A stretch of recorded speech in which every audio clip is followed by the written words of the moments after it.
राजकीय, सामाजिक आणि सांस्कृतिक घडामोडींचं वर्तमान चित्र दाखवणाऱ्या ठाणे वर्तमानमध्ये मी नितीन बोरसे आपलं पुन्हा एकदा हार्दिक स्वागत करतो. सादर करीत आहोत आजच्या ठळक बातम्या. एकीकडे राज्यामध्ये राष्ट्रवादी काँग्रेस, शिवसेना आणि भारतीय जनता पार्टी हे तीनही पक्ष एकत्रित असले तरी अद्यापपर्यंत शिवसेना आणि भारतीय जनता पार्टीने जागा वाटपामध्ये राष्ट्रवादी काँग्रेसचे ठाणे जिल्हाध्यक्ष श्री नजीब मुल्ला यांना चर्चेसाठी देखील बोलवलेलं नाही. जर महायुतीमधून निवडणूक लढवण्याची आमची इच्छा आहे, मात्र त्यासाठी महायुतीने आम्हाला सन्मानपूर्वक जागा देण्याची गरज आहे. जर आम्हाला हव्या त्या जागा मिळाल्या नाही तर 131 जागांवर उमेदवार उभे करण्याची तयारी आमची असल्याचं आज राष्ट्रवादीचे प्रवक्ते श्री आनंद परांजपे यांनी ठाण्यात पत्रकारांशी बोलताना सांगितलं. आत्तापर्यंत श्री नजीब मुल्ला आणि राष्ट्रवादी काँग्रेसच्या निवडणूक समितीने 380 जणांच्या मुलाखती घेतल्या आहेत. प्रत्येक वॉर्डामध्ये आमच्याकडे तगडे उमेदवार आहेत असं देखील आनंद परांजपे यांनी म्हटलं आहे. असं आहे की ठाणे महानगरपालिकेपुरतं स्पष्टपणे बोलतो, महायुतीच्या दोन्ही घटक पक्षांकडनं म्हणजे शिवसेना आणि भारतीय जनता पार्टीकडनं कुठल्याही प्रकारचं निमंत्रण महायुतीच्या बैठकीला राष्ट्रवादी काँग्रेस पक्षाचे आमचे जिल्हाध्यक्ष नजीब मुल्ला यांना आलेलं नाही. जिल्हाध्यक्ष म्हणून नजीब मुल्ला यांनी पार्लमेंटरी बोर्ड बसवून 2 दिवस जवळजवळ 380 राष्ट्रवादी काँग्रेस पक्षाकडे आलेल्या इच्छुकांच्या मुलाखती घेतल्या. महायुतीमध्ये सन्मानपूर्वक जागा राष्ट्रवादी काँग्रेस पक्षाला ठाणे महानगरपालिकेमध्ये दिल्या तर राष्ट्रवादी काँग्रेस पक्ष महायुतीमध्ये लढेल, अन्यथा 131 जागांवर राष्ट्रवादी काँग्रेस पक्ष ही निवडणूक लढण्याची ताकद ठेवतो. असं आहे ना की चर्चेला बोलवतील तेव्हा आम्ही आमचा आकडा सांगू ना. या क्षणापर्यंत राष्ट्रवादी काँग्रेस पक्षाचे आमचे जिल्हाध्यक्ष नजीब मुल्ला यांना युतीतील दोन्ही पक्ष शिवसेना, भारतीय जनता पार्टीच्या बैठका होत आहेत, पण आम्हाला कुठल्याही प्रकारचं निमंत्रण अजूनपर्यंत तरी आमच्या जिल्हाध्यक्षांना दिलेलं नाही. त्यामुळे स्वबळावर लढायची जर वेळ आली तर ती देखील संपूर्ण तयारी राष्ट्रवादी काँग्रेस पक्षाने ठाणे महानगरपालिकेपुरती केलेली आहे. ठाणे शहरात राजस्थानी समाजाची लोकसंख्या गेल्या काही वर्षात मोठ्या प्रमाणात वाढली असून हिंदू संस्कृतीला प्राधान्य देत भाजप आणि शिवसेनेला कायम पाठिंबा देत आले आहेत. त्यामुळे आगामी ठाणे महापालिका निवडणुकीत किमान 5 राजस्थानी बांधवांना उमेदवारी द्यावी अशी मागणी राजस्थान विकास मंच महाराष्ट्र आणि राजस्थान प्रगती मंडळ ठाणे यांनी एका पत्रकार परिषदेत केली. गेल्या काही वर्षात ठाणे शहरात राजस्थानी समाजाची संख्या मोठ्या प्रमाणात वाढली आहे. सुमारे 12 ते 13% लोकसंख्या या समाजाची ठाणे शहरात आहे. राजस्थानची परंपरा आणि हिंदू सनातन संस्कृती जपत भाजप आणि शिवसेना या पक्षाशी निष्ठा ठेवून त्यांच्या समर्थनार्थ आम्ही उभे राहिलो आहोत. स्थानिक निवडणुकांसह लोकसभा, विधानसभा निवडणुकीत कायम तन, मन, धन अर्पण करून या पक्षांचे काम करत आलो आहोत अशी माहिती राजस्थान प्रगती मंडळ ठाणेचे अध्यक्ष राकेश मोदी आणि राजस्थान विकास मंच महाराष्ट्राचे अध्यक्ष कपूर रामावत यांनी या पत्रकार परिषदेत दिली. दोन्ही संस्थांनी 30 मार्च 2025 रोजी आयोजित केलेल्या राजस्थान महोत्सवाला उपमुख्यमंत्री एकनाथ शिंदे, खासदार नरेश मस्के, परिवहन मंत्री प्रताप सरनाईक, आमदार निरंजन डावखरे, आमदार संजय केळकर यांच्यासह अनेक मान्यवर उपस्थित होते. महापालिकेच्या निवडणुकीत किमान 5 राजस्थानी बांधवांना उमेदवारी देण्यात यावी अशी मागणी यावेळेस करण्यात आली. जिसके अध्यक्ष माननीय श्री राकेश भाई मोदी, हम राजस्थान विकास मंच महाराष्ट्र जिसका संस्थापक अध्यक्ष के रूप में मैं स्वयं कपूर रामावत, दोनों संस्था के संयुक्त तत्वाधान में एक प्रेस वार्ता के माध्यम से महायुति के नेताओं को और उनसे निवेदन कर रहे हैं कि वर्षों से कार्यकर्ताओं के रूप में निष्ठापूर्वक कार्य कर रहे राजस्थानी समाज के 4-5 लोगों को इस महानगर पालिका में मौका देना चाहिए. मैं हमारे लोकप्रिय उप मुख्यमंत्री माननीय श्री एकनाथ शिंदे साहब और लोकसभा सांसद श्री नरेश जी मस्के, हमारे भाजपा के आमदार श्री संजय जी केलकर साहब, प्रताप जी सरनाईक साहब, डावकरे साहब, सभी ने गत वर्ष मार्च 2025 को रेमन ग्राउंड पर आयोजित राजस्थान महोत्सव के आयोजन के दौरान एक स्वर में कहा था. मैं बड़ी विनम्रता से आपको आपके शब्दों में कहना चाहता हूं, याद दिलाना चाहता हूं, पुनः निवेदन करना चाहता हूं कि योग्य उम्मीदवारों को जरूर मौका दें. हम आपको ये भरोसा और विश्वास दिलाते हैं कि आपके सहयोग एवं आशीर्वाद से चुनकर आने वाला नगर सेवक ईमानदारी और निष्ठापूर्वक जन सेवा करेगा और अपनी कर्मभूमि में मातृभूमि का मान बढ़ाएगा और अपने प्रभाग में पक्ष का और अपने नेता का नाम रोशन करेगा। जय हिंद, जय महाराष्ट्र, जय राजस्थान। आज राजस्थान प्रगती मंडल, राजस्थान विकास मंच व राजस्थानच्या तमाम संस्थांच्या वतीने एकत्र येऊन आम्ही लोक आज या प्रेस कॉन्फरन्सच्या माध्यमातून ठाण्यातले भारतीय जनता पार्टी आणि शिवसेना महायुतीकडे आमची मागणी आहे की ठाणे शहरात राजस्थानी समाज ते पॉप्युलेशन मध्ये 12 ते 13% आहे। 12 ते 13% राजस्थानी समाजाची 36 कॉमची लोक म्हणजे आपल्यात एक चांगली मेजॉरिटी आहे। तर आमचं या माध्यमातून एक निवेदन आहे की समाजाचे 4 ते 5 लोकांना येणाऱ्या महानगरपालिकेत प्रतिनिधित्व देण्यात यावे आणि ऑलरेडी याच्यापूर्वी उपमुख्यमंत्री एकनाथ शिंदे साहेब, नरेश म्हस्के साहेब, प्रताप सरनाईकजी, निरंजन डावखरे, संजयजी केलकर ह्या लोकांनी आमचं राजस्थानी महोत्सवला आम्हाला सांगितलं होतं की समाजाचे 4 ते 5 लोकांना ते प्रतिनिधित्व देणार।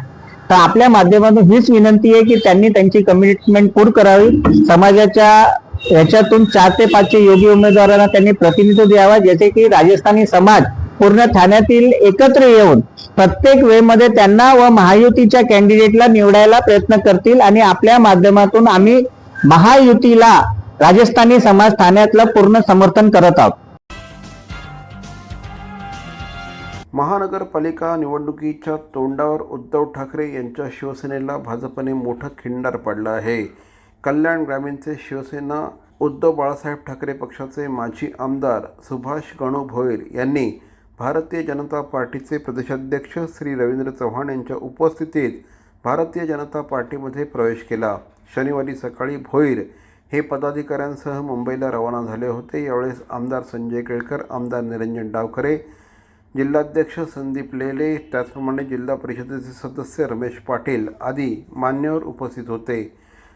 मुळात मी भाजपचा 1986 मधला पहिला नगरसेवक म्हणून महापालिकेत निवडणुकीत होतो। यशस्वी सुरुवात झाल्यानंतर काही कारणास्तव भाजप सोडली, मात्र आता पुन्हा एकदा स्वगृही वापसी झाली असल्याचं श्री सुभाष भोईर यांनी सांगितलं। आदरणीय विकास पुरुष महाराष्ट्र राज्याचे मुख्यमंत्री देवेंद्रजी फडणवीस साहेब, महाराष्ट्र राज्याचे प्रदेशाध्यक्ष रवींद्रजी चव्हाण साहेब, आदरणीय गणेश नाईक साहेब, कपिल पाटील साहेब, संजय केळकर साहेब, निरंजनजी डावखरे, कतोरे साहेब यांच्या सर्वांच्या मार्गदर्शनाखाली आज या ठिकाणी भारतीय जनता पक्षामध्ये या ठिकाणी प्रवेश करतोय। तुम्हाला एक गोष्ट या ठिकाणी सांगायची आहे, माझी सुरुवात खरी भाजपमधनं भारतीय जनता पार्टीच्या जनसंघाच्या माध्यमातनं 84 पासून सुरुवात आहे। 86 ला पहिल्यांदा जी महानगरपालिकेची ठाण्याची निवडणूक झाली त्याच्यामध्ये जे पहिले 5 नगरसेवक भारतीय जनता पार्टीचे, त्यातला मी एक नगरसेवक भारतीय जनता पार्टीचा 86चा आहे। म्हणून जनसंघ म्हणून मला भारतीय जनता पार्टी ही नवीन नाही आहे। सुरुवात चांगली झाली, आता शेवटला सुद्धा चांगलं होईल म्हणून आज या भारतीय जनता पक्षामध्ये भारताचं नेतृत्व आदरणीय नरेंद्रजी मोदी साहेबांच्या संपूर्ण भारत नव्हे देशामध्ये त्यांचं नाव जे घेतलं जातं ते विकास पुरुष म्हणून घेतलं जातं। त्याच माध्यमातून आदरणीय आपले मुख्यमंत्री फडणवीस साहेब, रवींद्र चव्हाण साहेब हे धडाडीचे ताकदवान असे महाराष्ट्र प्रदेशाध्यक्ष आहेत। सर्वांना बरोबर घेऊन जाणारे, सर्वांना नेतृत्व देणारे, तळागाळामध्ये जाऊन काम करणारे अशा प्रकारचे हे प्रदेशाध्यक्ष म्हणून काम करतायत। म्हणून या ठिकाणी काम करत असताना समाजाची कशा प्रकारे सेवा करता येईल, भारतीय जनता पार्टीच्या माध्यमातून संपूर्ण महाराष्ट्रामध्ये संपूर्ण कमळ या ठिकाणी आपल्याला दिसेल। या माध्यमातून आपण महाराष्ट्राची सेवा देवेंद्र भाऊंच्या माध्यमातून आपण करतोय। त्यांचाच पावलावर पाय न ठेवता त्यांच्या मार्गदर्शनाखाली आम्ही या ठिकाणी काम करणार आहे। ते जे आदेश देतील त्या आदेशावर आम्ही या ठिकाणी काम करणार आहोत। समाजामध्ये काम करत असताना समाजाची सेवा करणे हेच उर्वात आम्ही गेले अनेक वर्ष या ठिकाणी करतोय। गेली ठाणे महानगरपालिकेमध्ये 5 वेळा नगरसेवक म्हणून काम केलं, सिडकोमध्ये काम केलं, महाराष्ट्र राज्याच्या महाराष्ट्र परिषदमध्ये काम केलं, विधान परिषदमध्ये काम केलं। याचा संपूर्ण कामाचा आढावा घेऊन लोकांना सेवा देण्याचं काम भारतीय जनता पार्टीच्या माध्यमातून या ठिकाणी करणार आहे। कोणावर अन्याय झाला असेल तो अन्यायाला दूर करण्याचं काम भारतीय जनता पार्टीच्या माध्यमातून त्या ठिकाणी करणार आहोत. कल्याण विभाग असेल, ठाणा विभाग असेल, नवी मुंबई असेल, या भागामध्ये सतत माझं या ठिकाणी येणं जाणं असतं, लोकांना परिचित असतो. म्हणून ज्या ज्या भागामध्ये माझी आवश्यकता लागेल त्या त्या भागामध्ये एक कार्यकर्ता म्हणून त्या ठिकाणी काम करण्याची संधी भारतीय जनता पार्टीच्या माध्यमातून मला या ठिकाणी दिलेली आहे. मी माझ्या सर्व सहकारी या ठिकाणी आहेत. या सर्व सहकाऱ्यांच्या माध्यमातून आपण सर्वांनी जे बीजेपी मध्ये सर्व माझे ज्येष्ठ पदाधिकारी असतील, कार्यकर्ते असतील, त्यांना एवढंच सांगेल, सर्वांना सामावून घेण्याचं काम आपल्याला ह्या ठिकाणी करायचं आहे. कोण नवीन आहे, कोण जुनं, याचा भेदभाव न ठेवता समाजामध्ये कशा प्रकारे आपल्याला काम करता येईल, लोकांचे कसे प्रश्न सोडवता येतील, त्या प्रश्न सोडवण्यासाठी भारतीय जनता पार्टीच्या माध्यमातून कटिबद्ध म्हणून या ठिकाणी काम करणार आहे. एवढंच या ठिकाणी सांगतो. आणि पुन्हा एकदा देवेंद्र फडणवीस साहेब, आपले महाराष्ट्राचे मुख्यमंत्री आणि आपले प्रदेशाध्यक्ष रणजित चव्हाण साहेब यांच्या नेतृत्वाखाली या ठिकाणी काम करून लोकांची सेवा, लोकांची असलेली अडचण दूर करण्याचं काम या ठिकाणी करणार आहे. एवढंच या ठिकाणी सांगून माझं या ठिकाणी छोटंसं भाषण थांबवतो आणि आपल्याला धन्यवाद देतो. धनगर समाजाच्या न्याय हक्कासाठी संपूर्ण महाराष्ट्रात सातत्याने संघर्ष करणारी संघटना म्हणून ओळखणारी यशवंत सेनेचे सरसेनापती माधवभाऊ गडदे यांनी आपल्या संघटनेतील सर्व जिल्हाप्रमुख, पदाधिकारी तसंच हजारो कार्यकर्त्यांसह शिवसेनेत जाहीर पक्षप्रवेश केला. हा सोहळा ठाण्यातील गंगूबाई शिंदे सभागृहात संपन्न झाला. या पक्षप्रवेश कार्यक्रमाला राज्याचे उपमुख्यमंत्री, शिवसेनेचे मुख्य नेते श्री एकनाथ शिंदे हे उपस्थित होते. यावेळेस बोलताना श्री माधवभाऊ गडदे यांनी लोकसभा आणि विधानसभेच्या निवडणुकांमध्ये यशवंत सेनेने शिवसेनेला जाहीर पाठिंबा दिला होता. त्याचा परिणाम म्हणून धनगर समाजाचा प्रभाव असलेल्या अनेक मतदारसंघांमध्ये धनगर समाजाने शिवसेनेला भरभरून मतदान केलं होतं. यशवंत सेनेने लोकसभेला, विधानसभेला एकनाथ शिंदे साहेबांच्या शिवसेनेने पाठिंबा दिला होता. त्याची परिणती विधानसभेला जागा लागला तर आमच्या सिंहाचा वाटा होता. लोकसभेला 2 कोल्हापूरात लागलेल्या, बाकी ठिकाणी सीट लागली ती आमच्या धनगर समाजात टाकून लागली. आमची त्यांची युती होती. पण साहेबांच्या सांगण्यावरून त्यांनी रिक्वेस्ट केली की तुम्ही पक्षामध्ये या. फक्त मी प्रवेश केलाय, माझी संघटना आबाधित आहे. पण मी आल्यामुळे माझ्या सगळ्या संघटना म्हणजे यशवंत सेना शिवसेनेबरोबर आहे. भविष्य काळामध्ये जे नगरपालिका होतील, ग्रामपंचायत होतील, झिडपी होतील, पंचायत समिती होतील, आमदार किंवा खासदार होईल ते यशवंत सेना शिवसेनेबरोबर असेल. CP Goenka International School, nurturing talent at young age for scholastics, sports and performing arts in global perspective. Proud to have world toppers and country toppers in 10th standard Cambridge examinations. Ranked the best emerging school by the Times of India for personality over percentage. CP Goenka is the intelligent choice. Thane महानगरपालिकेचे मालमत्ता कर म्हणजेच property tax भरण्याचे आवाहन. सन 2022-23 या आर्थिक वर्षाचे मालमत्ता कराचे म्हणजेच प्रॉपर्टी टॅक्सचे बिल ठाणेकर करदात्यांना महापालिकेमार्फत आर्थिक वर्षाच्या सुरुवातीस म्हणजेच माहे एप्रिल 2022 मध्ये देण्यात आलेले आहे. तथापि अद्यापही काही करदात्यांनी मालमत्ता कर महापालिकेकडे जमा केलेला नाही. सध्या आर्थिक वर्षाचा अंतिम टप्पा सुरू झाला आहे. मालमत्ता कर वसुलीसाठी महापालिकेतर्फे कडक कारवाई हाती घेण्यात आली आहे. या अंतर्गत जंगम मालमत्ता, टीव्ही, फ्रीज, वाहन व इतर जप्त करणे तसेच स्थावर मालमत्ता वॉरंट बजावून जप्त करण्यात येत असून मालमत्तेचा जाहीर विक्रीद्वारे लिलाव करून कराची रक्कम वसूल करण्यात येत आहे. मालमत्तेस पाणी पुरवठा करण्यात येणारे नळ संयोजन खंडित करण्यात येत आहेत. त्याचप्रमाणे थकीत मालमत्ता करावर 2% व्याज आकारले जात असल्याने भरावयाची रक्कम वाढत आहे. आपला मालमत्ता कर propertytax.thanecity.gov.in या लिंकद्वारे तसंच गुगल पे, फोन पे, पेटीएम याद्वारे ऑनलाईन पद्धतीने करण्याची सुविधा उपलब्ध करून दिली आहे. शनिवार, रविवार व सार्वजनिक सुट्टीच्या दिवशी नागरिकांना मालमत्ता कर भरणे सोयीचे व्हावे याकरता महापालिकेचे मालमत्ता कर संलग्न कार्यालय या दिवशी कार्यान्वित ठेवण्यात आलेले आहे. तरी मालमत्ता कर वसुलीची अप्रिय कारवाई टाळण्याच्या दृष्टिकोनातून मालमत्ता कर भरून महापालिकेस सहकार्य करावे. धन्यवाद.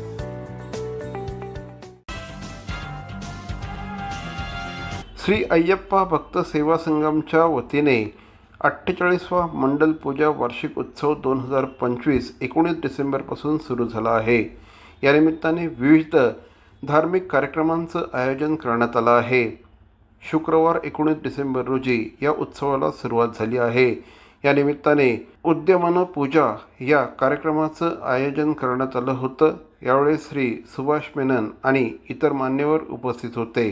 त्याचप्रमाणे यावेळेस भरतनाट्यम सादर केलं. गुरु श्रीमती संगीता वारियर यांच्या नाट्यदीपम शाळेच्या विद्यार्थ्यांनी हे भरतनाट्यम सादर केलं.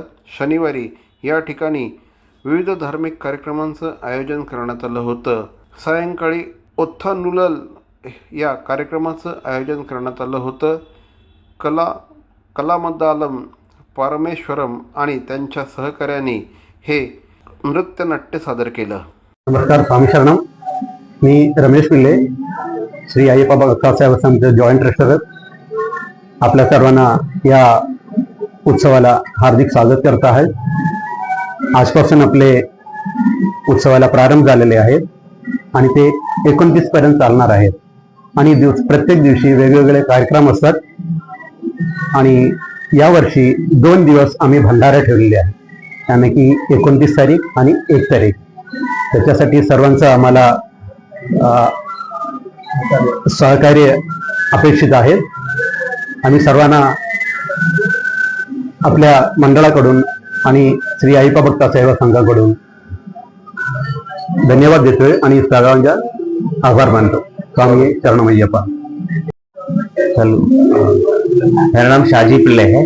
मैं श्री अय्यप्पा भक्त सेवा संगम ये ऑर्गेनाइजेशन का जॉइंट सेक्रेटरी हूँ. अभी हमारा यहाँ पे चालू जो है कि अय्यप्पा हर साल के जैसा हमारा उत्सव चालू है, जो आज से 19 दिसंबर को चालू हुआ है और ये चलेगा 10-11 दिन तक, दिसंबर 29 तक. तो यहाँ पे अभी मेन जो हाईलाइट है, यहाँ पे 22 को जो बोलता है नवग्रह, एक जो नवग्रह का पुनर्प्रतिष्ठा है. नवग्रह टेम्पल पहले से ही है, लेकिन अभी उसका पुनर्प्रतिष्ठा हो रहा है, मतलब उसका रिकंस्ट्रक्शन है. और उसी दिन 22 को शाम को कोडियेटम मतलब जो झंडा लहराने का, जो मंदिर का झंडा लहराने का जो प्रोग्राम है उसको कोडियेटम बोलता है. तो वो 22 को ये मेन प्रोग्राम है. बाकी का रोज शाम को जैसा आप देख रहे हैं कुछ ना कुछ तो कल्चरल प्रोग्राम है. बाकी रिचुअल्स तो कंटिन्यू होता ही है, पूजा. उच्च न्यायालयाच्या आदेशानुसार ठाणे महापालिकेकडून गेल्या महिन्यापासून अनधिकृत बांधकामांच्या विरोधात कारवाई सुरू असून आता राज्य निवडणूक आयोगाच्या आदेशानुसार ठाणे महानगरपालिकेची निवडणूक लढवणाऱ्या उमेदवारांना अनधिकृत बांधकामांबाबत शपथपत्र लिहून द्यावं लागणार आहे. आम्ही अनधिकृत बांधकाम केलेलं नाही आणि निवडून आल्यावर बांधकाम केल्याचं सिद्ध झालं तर नगरसेवक पदास अपात्र ठरेन, असा उल्लेख उमेदवार आणि त्यांच्या पत्नीला करावा लागणार आहे. ठाणे महापालिका क्षेत्रात गेल्या काही वर्षात मोठ्या प्रमाणात बेकायदा बांधकामं उभी राहिली आहेत. 8 ते 9 मजली इमारती भूमाफियांनी उभारल्या असून याला आळा बसावा या दृष्टिकोनातून निवडणूक आयोगाने आता हे पाऊल उचललं आहे. लोकसभा, विधानसभा, स्थानिक स्वराज्य संस्था आणि इतर निवडणुका लढवण्यासाठी उमेदवारांना अर्जासोबत एक शपथपत्र द्यावं लागेल. त्यात मालमत्तेची माहिती, अपत्यसंख्या, खर्चाचा हिशोब विहित पद्धतीने सादर केला नाही तर अपात्र ठरेल याची माहिती नोंद करावी लागते. त्यासोबतच आता आम्ही अनधिकृत बांधकाम केलेलं नाही आणि निवडून आल्यावर बांधकाम केल्याचं सिद्ध झालं तर नगरसेवक पदास अपात्र ठरेल याचा उल्लेख करावा लागणार आहे. आगामी महापालिका निवडणुकांच्या संदर्भात महानगरपालिका आयुक्त श्री सौरभ राव यांच्या प्रमुख उपस्थितीमध्ये उमेश बिरारी यांच्या मार्गदर्शनाखाली ठाणे महापालिका निवडणूक प्रक्रिया पार पाडण्यासाठी प्रभागनिहाय नियुक्त करण्यात आलेल्या निवडणूक निर्णय अधिकारी, सहाय्यक निवडणूक निर्णय अधिकाऱ्यांची पूर्वतयारीची बैठक महापालिकेच्या नागरी संशोधन केंद्र येथे संपन्न झाली. या बैठकीला उपायुक्त मुख्यालय जी गोदापुरे, सहाय्यक आयुक्त श्री बाळू पिचड यांच्यासह प्रभाग समिती निहाय नियुक्त करण्यात आलेले निवडणूक निर्णय अधिकारी उपस्थित होते. माजीवाडा मानपाडा प्रभाग समितीच्या निवडणूक निर्णय अधिकारी उपजिल्हाधिकारी शारदा पवार, वर्तकनगर प्रभाग समितीच्या सत्वशीला शिंदे यांच्यासह अनेक अधिकारी यावेळेस उपस्थित होते। या बैठकीत नामांकन, छाननी, निवडणूक चिन्ह वाटप, अपात्रता, कायदा आणि सुव्यवस्था, आदर्श आचारसंहिता, खर्चाचं निरीक्षण, माध्यम प्रमाणीकरण व संनियंत्रण समिती तसंच मतमोजणी आणि निकाल जाहीर करणे इत्यादी बाबींशी संबंधित ठाणे महापालिका सार्वत्रिक निवडणुकीमध्ये करायच्या कार्यवाहीबाबत संगणकीय सादरीकरण करण्यात आलं। तर मंडळी, या होत्या आजच्या ठळक बातम्या। आपल्या काही सूचना अथवा समस्या असल्यास आमचा पत्ता Dadoji Konde stadium, shop number 16, Khatal road, Thane पश्चिम, दूरध्वनी क्रमांक 9820939420। तर मग पुन्हा भेटू उद्या याच वेळी याच ठिकाणी ठाणे वर्तमानमध्ये। तोपर्यंत धन्यवाद। जय हिंद, जय महाराष्ट्र।